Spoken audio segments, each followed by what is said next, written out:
Internet रेमेडिजमा भरोसा गर्न बन्द गर्नुहोस्। हर्मोनल समस्या 7 दिनमा ठिक हुँदैन। PCOS, thyroid, insulin resistance, cortisol imbalance यी सबै रिस्कका एडभाइसले फिक्स हुँदैन। Reality check.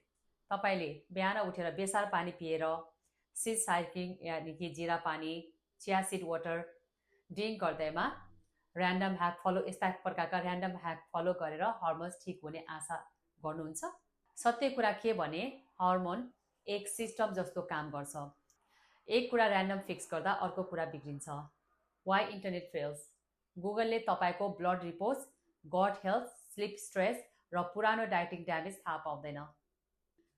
What actually works. हजुरलाई चाहिँ हर्मोनल हिलिङको एकदम आवश्यक छ। सही diagnosis, condition specific nutrition, realistic lifestyle र कन्सिस्टेन्सी र सर्चकस चाहिँ होइन। हर्मोनलाई हिलिङ गर्नुभयो, गट हेल्थमा इम्प्रुभमेन्ट ल्याउनु भयो भने अवश्य हजुरहरूले वेट लस पनि गर्न सक्नुहुन्छ र हेल्दी पनि रहन सक्नुहुन्छ। कन्फ्युजनबाट थकित हुनुहुन्छ, गाइडेन्स चाहनुहुन्छ, मबाट हेल्प चाहनुहुन्छ भने I'm always here to help you and guide you.